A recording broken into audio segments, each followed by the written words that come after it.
Hello, this is Bob74H back for another video today, and today I'll be discussing versus battles, particularly ones in Naruto.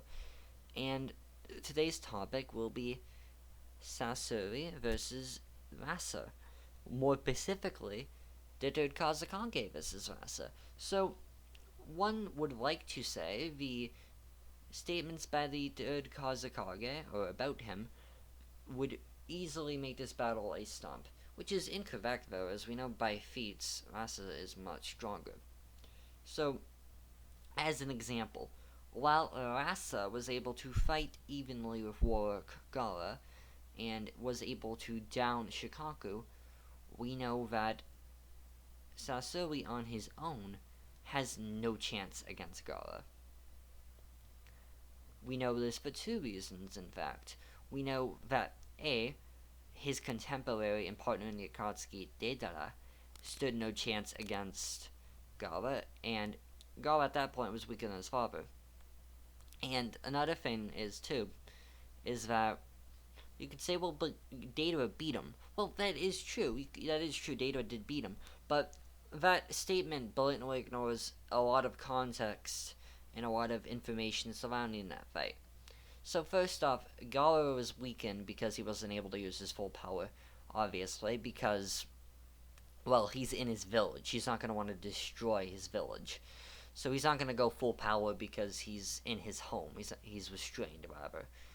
And another thing is that he can't control his full power, because at this point, he's a Jinchuriki, meaning he has the Biju inside of him. Meaning if he was to unleash his full power, there is a high chance, or a high probability, that he would get possessed and nuke his own village. So, he can't do that. So he's very weakened, this version of Gaara, very weakened because he can't fight at full power. Yet Deidara, the contemporary of Sasori, still gets his arm cleaved off. If this alone isn't to prove that Rasa is stronger, I don't know what can. And if you are to say, well, Deidara did say he's weaker than Sasori, well, that's irrelevant. We know that Sasori couldn't survive C4 bombs. We know that he can't even survive C3s due to the scope and power of these bombs. Like, it's stupid to say that he could, because we know by feats he doesn't have anything comparable. And Sasori lost to Sakura and Chio, which is obviously an anti-feat, a huge anti-feat. And to say that Rasa would is stupid, saying as Rasa, as in Edo, a weakened Edo Tensei, still fought evenly with Warwick Gaara. And we know that Warwick Gaara was able to compete and be able to beat characters like Edo Madara. You could say, well, he did beat him, well, he damaged him still. He still hit him. We know that from the fight with the 5... Again, he did have the 5 kage on his side. But, yes, he did damage and inflict harm onto Madara. You could say, well, he did it with help, yes, and Madara wasn't going all out. I get your point, but there's no comparison here. Rasa compares to Gaara, and Gaara compares to a casual Madara. And even a casual Madara is way above anything Sasori could handle. So again, we can keep ignoring feats in favor of statements that blatantly are contradictory. But let's continue onwards. Let's assume Sasori versus Rasa. Okay, he took down a country. Well, let's ignore the context of that feat, because we know from the anime. Well, the anime is not canon. Well, I'm counting different material here, as it's a very bare bone, these are very bare bones characters. So we know from the anime that he did in fact take down a country, but we know that the country in question had a bunch of fodder samurai. Like, they weren't impressive. At best, they are maybe at Mifune's level, which isn't still saying anything, because Chio alone could beat up Mifune. Pretty much anyone who's at all competent or potent in the story at any point could beat up Mifune. So, to say that's an impressive feat is stupid. So, again, back on the topic at hand, Rasa versus the third Kazekage, we know that if Rasa's superior couldn't beat Okay, actually, another point in favor of this too would be the whole fact about Orochimaru. Orochimaru, as we know, is stronger than Rasa, as he killed him, right? So, if we are to say Sasori is stronger than the third Kazekage because he killed him, so we're going to use this comparison here. So, while Sakura was not afraid of Sasori, she was afraid of Kyuubi, Naruto, and Orochimaru, which clearly shows the scale difference between someone like Rasa and someone like the third Kazekage. You could say, well, Rasa doesn't compare to Orochimaru or even Kyuubi, Naruto. Okay, you're obviously stupid if you think that, unless you think Warwick Gaara can't beat version 2 Naruto from this arc. Okay, we know he can. So we obviously know that Rasa compares to version 2 Naruto. And plus, the version of Rasa that Orochimaru fought was stronger. Like, he was a stronger version, right, than the Edo one. And that Orochimaru that fought Rasa originally was also stronger because he had his arms. He had access to his arms, rather. He wasn't crippled. So, with that in mind, we know that a stronger Rasa could beat a third Kazekage with ease just by scaling in feats alone. And like, tell me in one instance in which Sasori even compares to Shukaku. Like, Rasa literally down Shukaku. Like, whenever Gaara raged out as a boy, Shukaku would get stomped by Rasa. In no scene have we seen Sasori do anything on that level, or in no scene have we seen Sasori even do anything like that. And Sasori is the third Kazekage superior, mind you. Yet if he can't beat Rasa, what makes you think the third Kazekage could? This is obviously so fallacious. It's funny. And people like to say, but statements. Well, statements don't matter when they contradict feats. It's the same thing of like who is in the first Hokage Hashirama, and it's the same with Deidara versus Sasori. Statements don't matter when you have feats that blatantly contradict that. Like what is Sasori gonna do when Deidara C4s him? Survive cellular destruction? Nah, he's gonna die. So obviously this whole thing is really inaccurate and illogical to say the least because it ignores feats.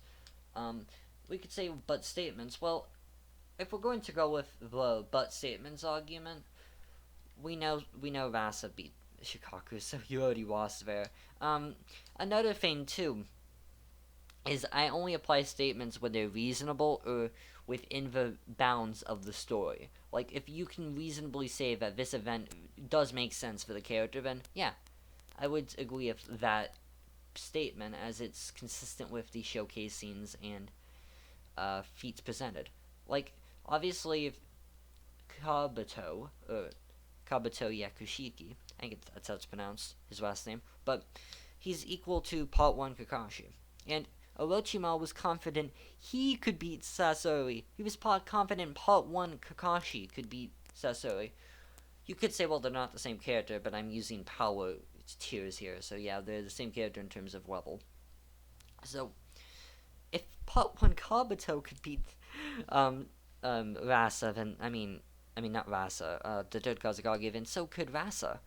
Like, you have to be really reasonable to say that Shukaku is weaker than Kabuto. Like, that's just illogical. Well, you could use the Manda scaling of Tsunade, but that's ridiculous.